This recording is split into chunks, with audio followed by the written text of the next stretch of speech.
મુઠિયા ખાઈને કંટાળી ગયા હોય તો આ નવા મુઠિયા ટ્રાય કરી જુઓ. Hello friends, welcome to kitchen art. તો આજે આપણે પાલકના મુઠિયા બનાવીશું. ખાવામાં ખૂબ જ ટેસ્ટી લાગે છે. મુઠિયા વારવાની ઝંઝટ વગર ફક્ત 10 મિનિટમાં બની જાય છે. મારી શીખારેલી 7 ટિપ્સ તમે ફોલો કરશો તો પહેલી જ વારમાં એકદમ પરફેક્ટ બનશે. રેસીપી સારી લાગે તો લાઈક અને શેર કરજો. મારી ચેનલ ઉપર નવા હોય અને મારી ચેનલને હજુ સબસ્ક્રાઈબ ન કરેલ હોય તો સબસ્ક્રાઈબ કરી બાજુનું બેલ બટન દબાવવાનું ભૂલતા નહીં, જેથી કરીને તમને મારા નવા વિડીયોનું નોટિફિકેશન મળતું રહે. 2 વાટકી જેટલી પાલક લેવાની છે અને ફ્રેશ પાલક લેશું તો સ્વાદ પણ સારો આવશે. તો બજારની ફ્રેશ પાલક લઈ આ રીતે તેને સમારી લેશું. પછી 2 વાર પાણીથી સારી રીતે તેને ધોઈ લેશું. આ રીતે પાણીથી ધોયા પછી હવે આપણે મુઠિયા બનાવવા માટે મિક્સિંગ બાઉલ લેશું અને મિક્સિંગ બાઉલમાં સૌથી પહેલાં બટેટું લેશું અને બટેટાની છાલ દૂર કરી નાખશું. છાલ દૂર કર્યા પછી ખમરીથી તેને ખમરી લેશું. અહીંયા આપણે બટેટાનું છીણ બનાવવાનું છે એટલે ઝટપટ તે પાકી જાય. પાલક બધાને ઓછી ભાવતી હોય છે, પણ જો આ રીતે તમે નાનું બટેટું છીણીને તેમાં એડ કરશો એટલે મુઠિયા બહુ વધારે ટેસ્ટી લાગે છે. હવે આપણે ધોઈને રાખેલી સમારેલી પાલક એડ કરી દઈશું. સાથે તેમાં આદું, મરચાં અને લસણની અધકચરી ક્રશ કરેલી 1 ચમચી પેસ્ટ એડ કરશું. પાલકમાં લસણ એડ કરેલું હોય તો જ તેનો સ્વાદ સરસ આવે છે. તો અહીં આપણે 3-4 કરી લસણ અને 1 મરચું અને આદુના ટુકડાની આ રીતે અધકચરી પેસ્ટ તૈયાર કરવાની છે અને તેને એડ કર્યા પછી 1 ચમચી જેટલું તેલ એડ કરવાનું. સ્વાદ મુજબ મીઠું નાખશું. અહીંયા લોટનો ઉપયોગ કરશું એટલે થોડુંક મીઠું આપણે આગળ પડતું એડ કરશું. સાથે સરસ કલર આવે તેના માટે અડધી ચમચી હળદર, અડધી ચમચી ધાણા જીરું પાવડર, 1 ચમચી જેટલી ખાંડ. જો તમને ગળપણ અને મીઠાશ વધારે પસંદ હોય તો 1.5 ચમચી જેટલી ખાંડ એડ કરી શકો છો. હવે 2 ચમચી દહીં એડ કરી દઈશું તો એક સરસ ખાટો મીઠો ટેસ્ટ આવે અને પાલકનો ટેસ્ટ થોડોક તુરો હોય છે તે પણ જતો રહેશે દહીં એડ કરવાથી. લોટ નાખવા પહેલાં આ પ્રોસેસ ખાસ કરવાની. તો આ રીતે આપણે થોડીક વાર માટે હાથેથી બધી વસ્તુને મિક્સ કરશું એટલે મસાલા પાલક સાથે મિક્સ થઈ જશે અને પાલકમાંથી થોડુંક પાણી પણ રિલીઝ થાય છે.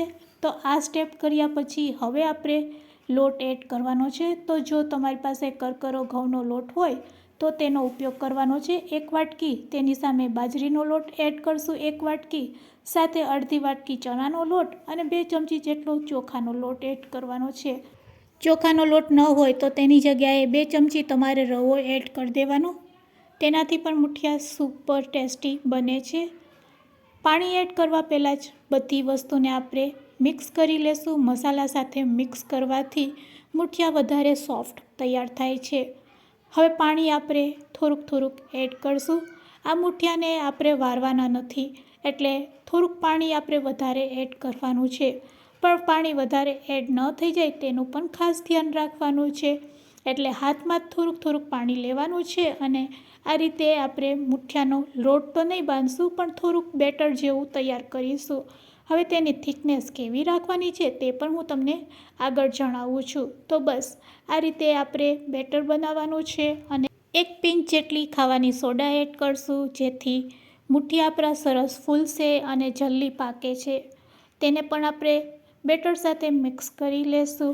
મિક્સ કર્યા પછી જે પ્લેટમાં આપણે મુઠિયા બનાવવાના છે તે પ્લેટમાં આપણે આ બેટર લેવાનું છે. જનરલી આપણે મુઠિયા બનાવીએ ત્યારે કાણાવાળી પ્લેટમાં મુઠિયા બનાવતા હોય છે, પણ આપણે ઢોકળાની પ્લેટમાં મુઠિયા તૈયાર કરવાના છે તો ઢોકળાની પ્લેટને આપણે તેલથી ગ્રીસ કરી લેશું. તૈયાર કરેલું મુઠિયાનું બેટર છે તે પ્લેટમાં લઈ લેશું. મુઠિયાના બેટરને પ્લેટમાં લીધા પછી આપણે હાથને પાણીવાળો કરશું અને પાણીવાળા હાથથી આ રીતે આપણે સ્પ્રેડ કરી દઈશું. હવે તેના ઉપર થોડાક તલ અને થોડીક સમારેલી કોથમીર એડ કરવાની છે.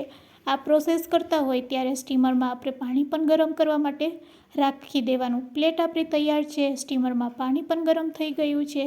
પ્લેટને તેના ઉપર સેટ કરી દઈશું. 10 મિનિટ માટે હાઈ ફ્લેમ ઉપર આપણે કૂક કરશું.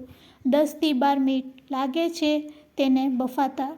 તો 12 મિનિટ થઈ ગઈ છે. ચાલો હવે આપણે તેને ચેક પણ કરી લઈએ. 12 મિનિટ પછી તમે જોશો તો મુઠિયા આપણા એકદમ સરસ રેડી થઈ ગયા હશે. ચાકુથી આ રીતે ચેક કરતા બેટર છે તે ચોટે નહીં ચાકુમાં, તો સમજવાનું કે મુઠિયા તૈયાર છે. ગેસની ફ્લેમ બંધ કરી દઈશું. ઠંડા થયા પછી તેને ચાકુથી આ રીતે કટ કરી લઈશું. અમદાવાદની ઘણી ફેમસ રેસ્ટોરન્ટમાં ગુજરાતી થાળીમાં આ રીતે જ મુઠિયા મળે છે પાલકના, અને ખાવામાં પણ ખૂબ જ ટેસ્ટી હોય છે. તો આ નવા સ્વાદ સાથે જો તમે ક્યારેય મુઠિયા ટ્રાય ન કરેલ હોય તો એકવાર જરૂરથી ટ્રાય કરજો. સુપર સોફ્ટ ટેસ્ટી એવા મુઠિયા તૈયાર છે, જે બાળકોના લંચ બોક્સમાં પણ આપી શકો છો. હેલ્ધી પણ છે અને ટેસ્ટી પણ છે. પણ આ મુઠિયાને આપણે હવે વઘારીશું. વઘાર્યા વગર પણ ખૂબ જ ટેસ્ટી લાગે છે.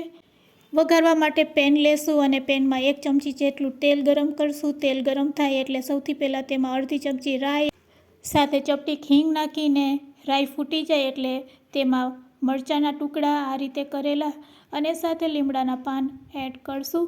લીમડાના પાન અને મરચાંને એડ કર્યા પછી 1 ચમચી સફેદ તલ એડ કરવાના છે અને બસ તલ એડ કર્યા પછી તૈયાર કરેલા મુઠિયા છે તેને આપણે એડ કરી દઈશું અને આ રીતે વઘારી લેશું. આ સમયે તમારે મીઠું એડ કરવું હોય તો ચપટીક મીઠું પણ એડ કરી શકો છો. આ રીતે વઘાર્યા પછી ગેસની ફ્લેમ આપણે બંધ કરી દઈશું. તો મુઠિયા આપણા રેડી છે. પાલકના આ મુઠિયા ક્યારેય ટ્રાય ન કરેલ હોય તો એકવાર જરૂરથી ટ્રાય કરજો. આજની આ રેસીપી તમને કેવી લાગી તે પણ મને કોમેન્ટમાં જરૂરથી કહેજો. રેસીપી સારી લાગી હોય તો એક લાઇક અને તમારા ફ્રેન્ડ્સ, મિત્ર અને ગ્રુપમાં શેર કરવાનું ભૂલતા નહીં. મારી ચેનલ ઉપર નવા હોય તો મારી ચેનલને સબસ્ક્રાઈબ જરૂરથી કરી લેજો. Thanks for watching. ફરી મળીશું એક નવી રેસીપી સાથે.